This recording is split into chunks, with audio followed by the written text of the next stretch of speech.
And hello, welcome back to BSG at Home. We are ready for our next run, and it is Crrool once again with Final Fantasy.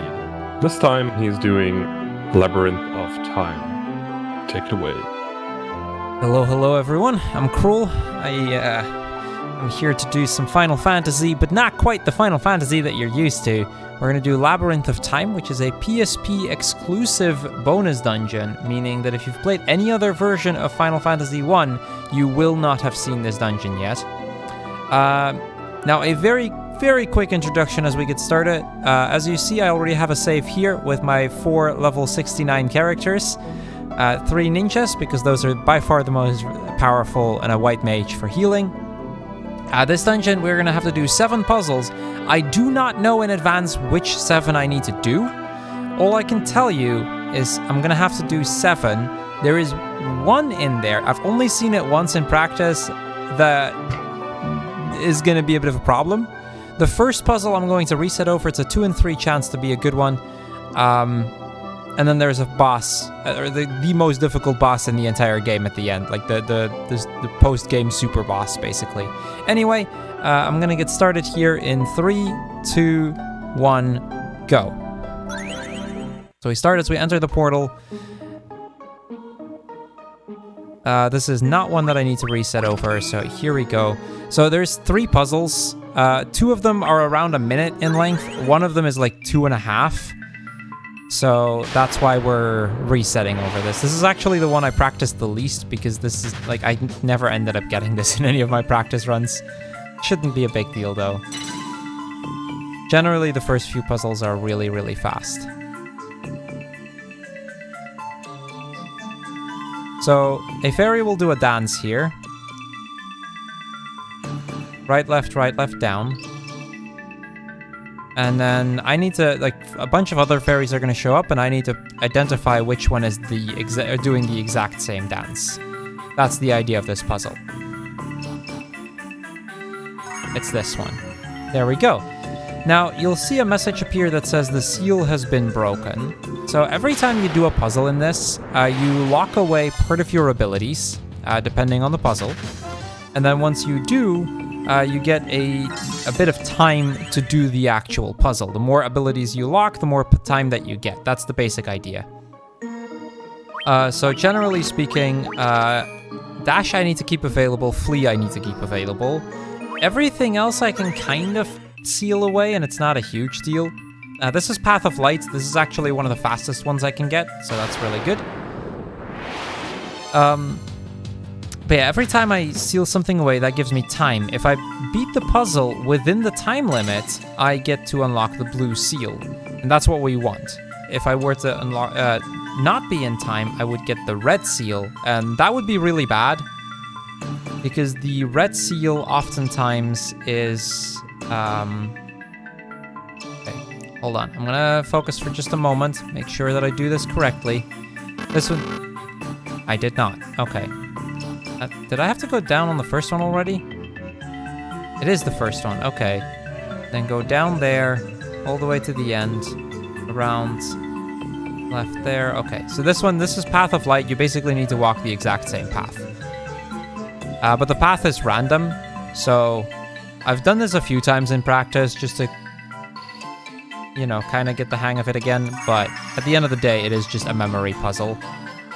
Anyway, if you get the red seal at the end, which is if you don't finish it in time, then you may actually have to do more puzzles. So for the speedrun, it is better to try and get perfect scores. Casually speaking, the reason that's a thing is because the final boss has 8 different forms, and which form you get depends on how well you do on the puzzles. If you do all puzzles perfect, that means you get the most difficult variant of that boss. Actually, I can just do that. That's fine. You get the most difficult variant of it, and that's the one that we're going to be fighting. But that extra difficulty level is not enough for it to really make a difference here. Okay, it looks like we're getting Labyrinth of Darkness. So basically, the entire screen's going to go black. And I need to find my way around the maze here. Now, lucky for me, the puzzle actually has the same answer every time. So I should roughly know what the path is. Casually speaking, the general advice is just follow your left hand, essentially. I believe it's down here. And then back to the right for a bunch of rooms. Up here, I want to say. Close, but not quite. That's okay.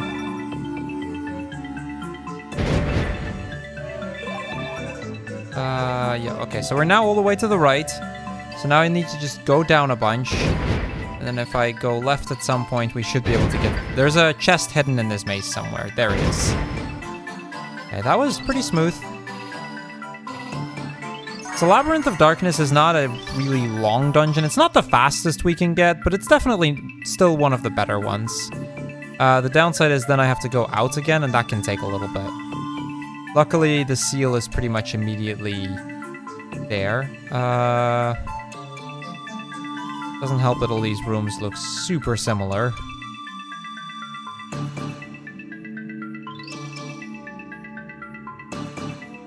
Go up here. There's an exit here that just opened up, and that's going to get me to the portal itself. So that's 3 puzzles done, which means there's 4 left. We're now getting to the longer puzzles, though.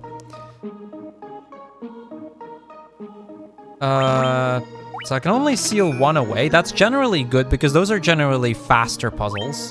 The more things you can seal away, the more time you can give yourself, and generally speaking, the longer they take. Although I think... Oh, this is Metal Gear Dragon. So I hope there's some Metal Gear Solid fans out there. We're going to be playing Metal Gear Dragon. This one can go very quickly. If it's the first chest, it can also take a while. So there's a bunch of dragons that just spawned, and if they see me, they set me back to the start of the puzzle. So I need to go around the puzzle, try to make sure to not get spotted by any of these dragons. So there's 3 chests. One of them at random will have the thing that unlocks the seal. The first 2 are really fast to get to. Okay, we got it in the second chest. That's fine. First 2, like I said, are really fast. Third one really is not. So I'm okay with any of the first 2.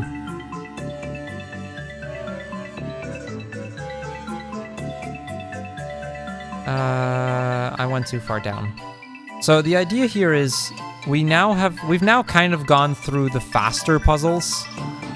Medieval Dungeon usually has a lot of fast puzzles, but after that, we're going to get to the parts where we have some potentially really long puzzles. There is one in general that I want to point out. It is the dragon puzzle. It is luckily one of the rarest, but if the dragon puzzle shows up, that's a problem, because that puzzle takes approximately 10 to 15 minutes to complete. It is by far the fastest. It is incredibly rare to see it. In a normal run, that would instantly be a reset. But we are going to... Like I said, I didn't... Until yesterday, I didn't even know you could get it if you reset it for the right puzzles, because I have noticed that with certain puzzle combinations, it's less likely to show up. So Original Chaos here has a chance of having this. Oh, okay, so this is fine. Unlocking 3 means there's definitely not a chance that this is that puzzle.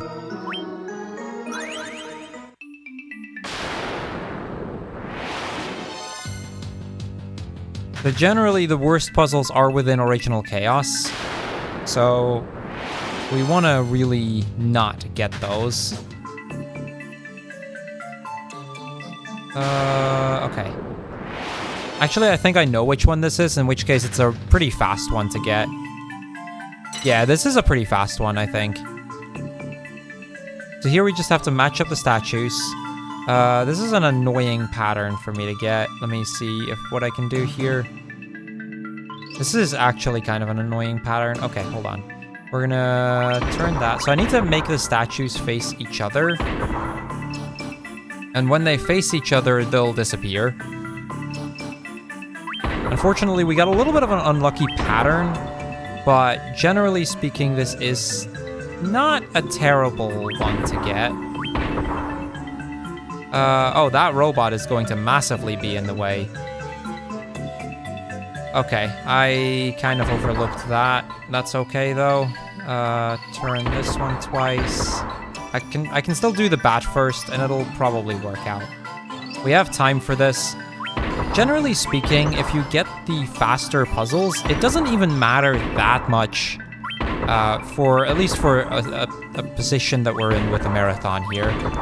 World record has 6 fast puzzles, and there's 1 slower one that I got. So generally speaking, when going for world record attempts, you actually have fairly little leeway. But when just going for trying to complete it, it's really not that bad. Now, the reason this category actually even exists in the first place is actually kind of an interesting one. So a couple of years, this dungeon really only shows up in 2 categories really in the speedrun. The all bosses and the 100% category, or full bestiary, which is all about beating every enemy. And then a while ago, a runner, or one of the mods for the leaderboards, Double Drop, he decided to make the category for Labyrinth of Time. And then I was like, I run full bestiary, and in full bestiary, because there's 8 different versions of the final boss, you actually have to do this dungeon 8 times. So I'm super familiar with this dungeon, so I immediately decided, okay, you know what, this category exists now, I'm gonna beat that time. I think I broke his time in just minutes, because it really does matter how quickly you can recognize which floor you're on, and then be able to adapt from there. Because at that point, it's just a matter of having a strong enough party to get through it. So the category was made, and from there on, the time went down from I think about 27 minutes, which is what it was at back then, to currently we're at 18 minutes.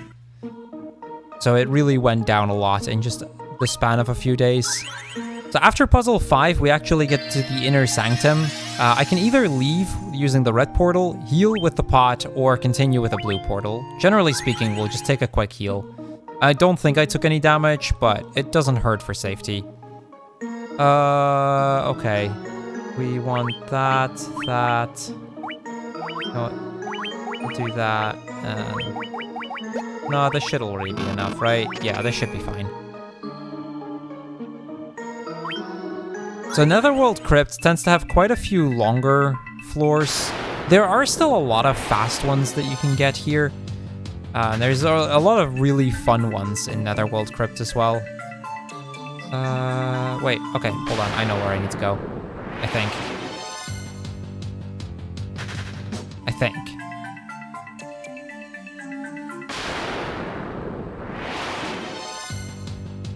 So yeah, another big thing here is just being able to get to the start of the puzzle in the first place, and I am going all the wrong directions right now, so that's kind of a thing. So while I find my way back, Kinnan, how about you go tell our audience about something?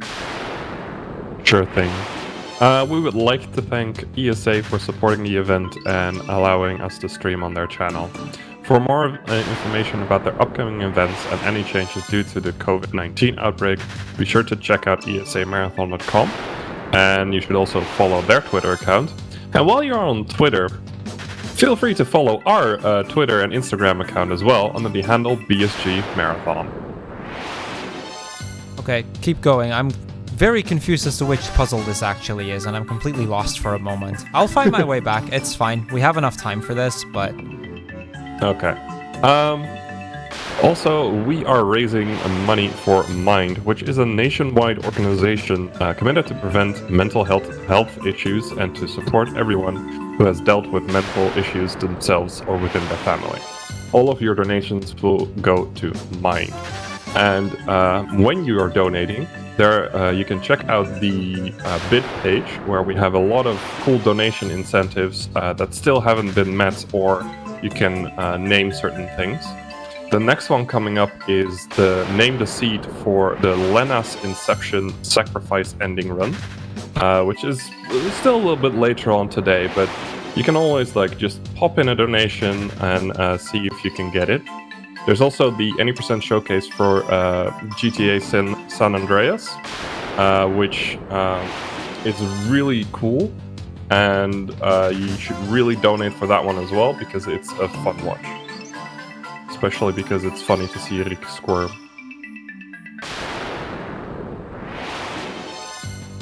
I feel like by this point I've taken every path and I'm still not finding it, but I think I found it finally. Oh my lord. This is still fine.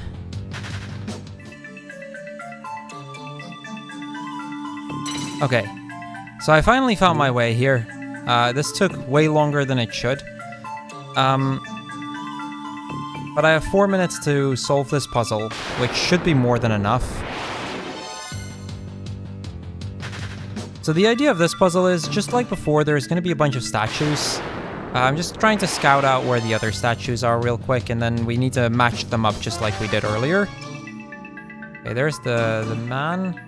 Now, the difference in this puzzle is that there will be monsters running around, but whenever I've matched up the statue, I will actually have that monster disappear. So when, like, I'm gonna push the statue of the human here now. When I connected the statue of the human with the other one, all of the zombie enemies here will disappear. Now, another thing that that should be worth mentioning here is you can actually replay a lot of these puzzles after you're done with a run, which is what I did for most of the time for practice. But you can only replay the puzzles on which you've gotten a blue seal. And that's actually why I was struggling a little bit, because this was one of the few ones that I didn't have a blue seal on.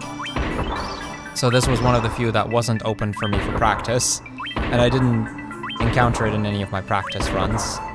It's a little annoying when that happens, but there's not really that much you can do. I need that bat out of the way, thank you.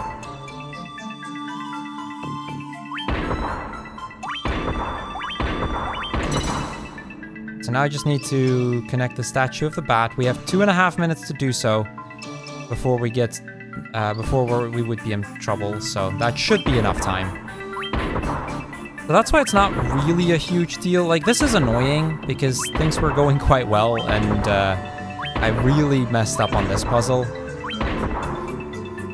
And that's kind of like the one hard thing that's to practice. If you don't have all of the puzzles unlocked, there may be one or two that you just don't get around to. Which kind of screwed me over today, it seems. That's okay, though. We're gonna head out here. And I'm going to go towards the last puzzle that we're going to be doing. That was already puzzle number 6. Now, by this point, the worst puzzles should already be out of the way. So realistically, there's a bunch of fast ones. There's a couple slow ones left. So we're gonna have to kind of hope to get a reasonably fast one. But if we do, we should be in a fine position.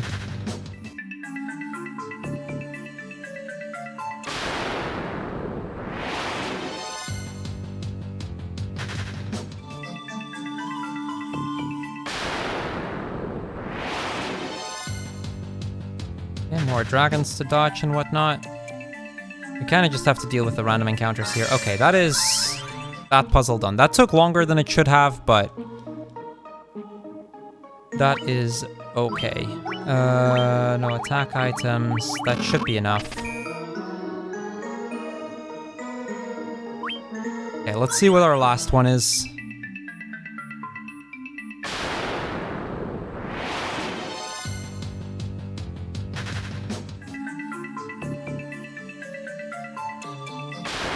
I'm pretty sure I've had this in practice. I'm still trying to think which one this is again, but I'm pretty sure I've had this in practice. Oh, it's this one. Okay, this one's great. This is actually one of the most fun ones.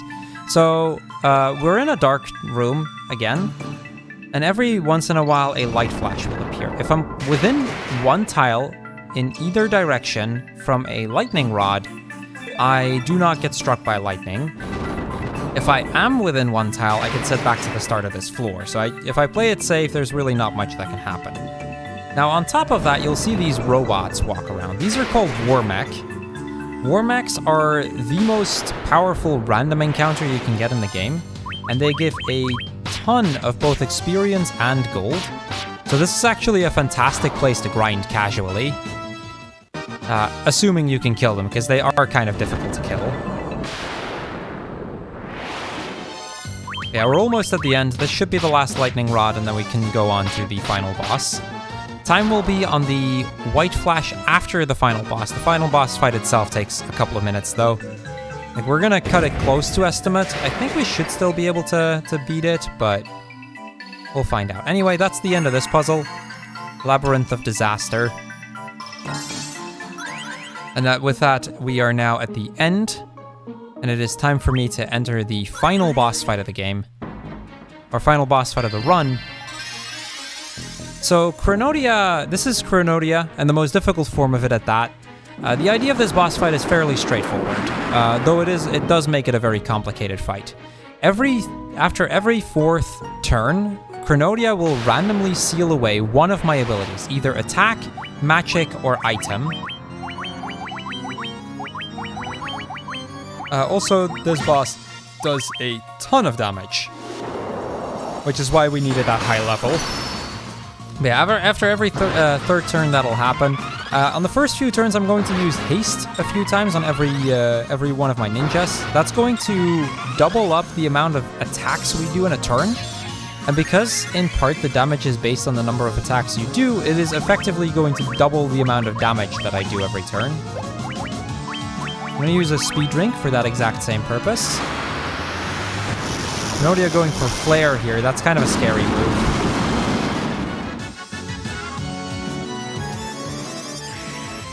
Yeah, Crrool can buff it himself up. So that's another thing.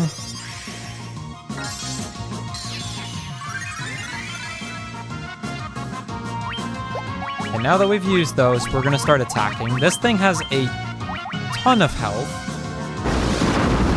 We'll see how things go. In the meantime, if you've enjoyed this Final Fantasy run, well, I don't actually run Final Fantasy anymore. I've retired from this game a long time ago, so I should come clean about that. But if you do like RPG speedrunning, so I mostly run Pokemon nowadays, so if that's your cup of tea, be sure to hop over to my channel and drop a follow. That's always greatly appreciated. Okay, that's the one shameless self-plug that I'm going to do, and now I'm going to go back to focusing on this fight. So, the design of this boss is actually really interesting. Over the course of the game, there's a bunch of elemental fiends that you can fight. And the way that this boss fight essentially works is on the... If you have the worst outcome, so only red seals, the boss will just be Crrool itself. Like the orb in the center. And then, the further you get, the more of the main bosses in the game get added to this boss. So right now on the left you have Merilith, which is the fire elemental boss of the main storyline here. There is the dragon at the bottom, that's Tiamat, the air elemental boss. The Kraken, which I believe is on the bottom right, and then the Lich, which is on the top right. Well, that's kind of how this boss is designed, and the more portals you've opened up, the more parts you're going to get to this, essentially. Oh, I'm using the Rune Staff for healing, by the way. The Rune Staff basically casts Hulara. So this is how I can still heal, even if he's sealed away my magic. Generally speaking, sealing magic is fine, because that's like the one stat I don't really make a lot of use of. And I can just go back to using... I am actually going to use another speed drink on everybody. Yeah, so this is the max form, basically. Because we've gotten only blue seals, this is by far the most powerful form.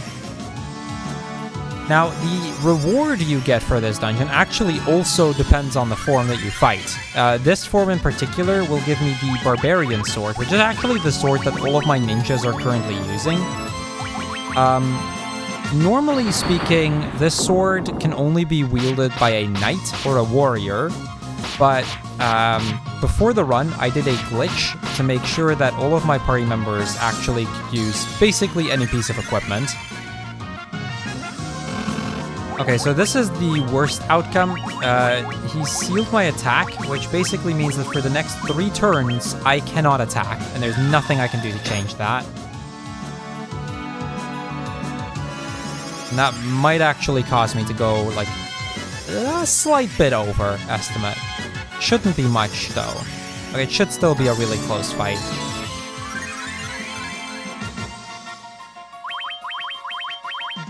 Yeah, the attack seal at the end there basically means that for 3 turns I do not deal any damage, and we are getting somewhat close to a kill. Generally speaking, if an attack seal happens, you want it as early as possible so that you can spam speed drinks for 3 turns and at least boost your damage in every turn after that. Unfortunately for me, that didn't happen. Okay, so here he uses haste. That is going to make this fight a little bit more scary now. As soon as she's used haste, the damage from physical attacks that he does is going to go way up. So much so that it is not impossible for him to one-shot party members. And that can actually be very scary. So I'm going to switch to Hilaga here. You can see how much damage that does, and that wasn't even a crit, I don't think. Yeah, time is coming up soon. As soon as this boss flashes white, that's when time is.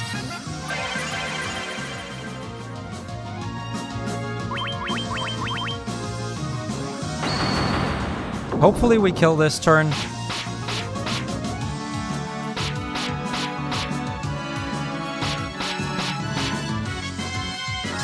That's unfortunate.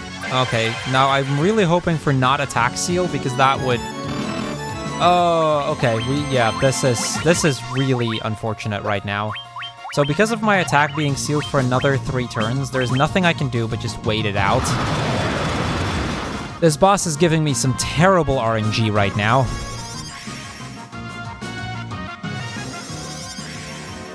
So a perfect boss fight would have finished about 1.5 minutes ago.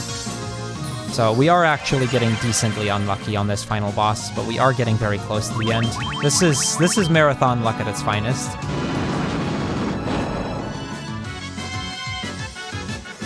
Now the one upside to this is that we are going to boost our attack even more, so hopefully the moment, like the turn that we get out of the seal, we should be able to do enough damage to get a kill.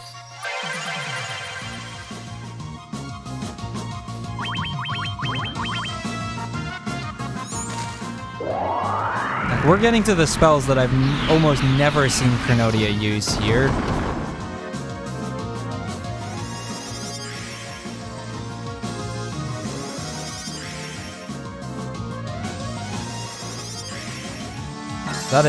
This is just being really unlucky right now. Okay, we should be able to attack again. Hopefully immediately doing enough damage to get the kill. If we do on this turn, that would have meant that if Crrool didn't seal my attack, we would have killed like 3 turns ago. That enough? It is not enough. Okay, I've done a lot less damage than I thought I did. Come on. Please get the kill.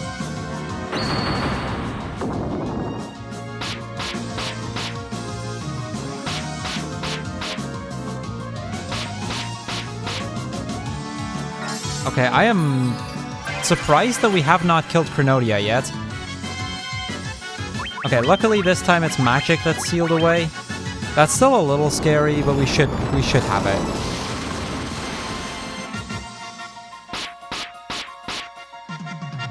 And that's time. So, yeah, that final boss was really unlucky, but like that was actually like 2 minutes over average just on the final boss alone, and then I really screwed up puzzle 6, but that's what it is. We can actually see the in-game time if you take the portal here. Most runners, when you start learning this, most runners will usually be around the 35 to 40 minutes for this. So 27 minutes is still an okay time. I'm not happy with it, but it'll have to do. I've already gone over, so I'm gonna drop out here. I believe Portal will be up next. So yeah, have fun with the rest of BSG at home, and hope to see you guys around. Cheers.